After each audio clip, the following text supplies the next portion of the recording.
నమస్తే అండి. ఈ మధ్యకాలంలో మన గ్రామాల్లో నివసిస్తున్న ప్రజలు ఏ విధంగా ఆరోగ్యానికి హానికరమైన కార్యక్రమాలను చేస్తున్నారో మనం చూస్తూనే ఉన్నాం.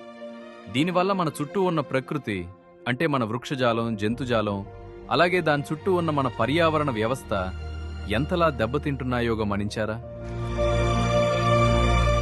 అంతేకాకుండా మన నిర్లక్ష్యం వల్ల తాగే నీటిని, బ్రతికే భూమిని, పీల్చే గాలిని, ఆఖరికి తినే తిండిని కూడా మనమే కలుషితం చేస్తున్నాము. కానీ ఈ పరిస్థితిని ఇలాగే వదిలేద్దామా? వద్దు, దీన్ని మారుద్దాం. ఆ మార్పుని మన ఇల్లే ఒక పునాదిగా మన ఇంట్లో నుండే మొదలు పెడదాం. మన ఇంటి చెత్తను రోడ్డు మీద వేయకుండా ఈ 4 విధాలుగా వేరు చేద్దాం. వెట్ వేస్ట్, వంటగది వ్యర్థాలు. డ్రై వేస్ట్, ప్లాస్టిక్, పేపర్లు.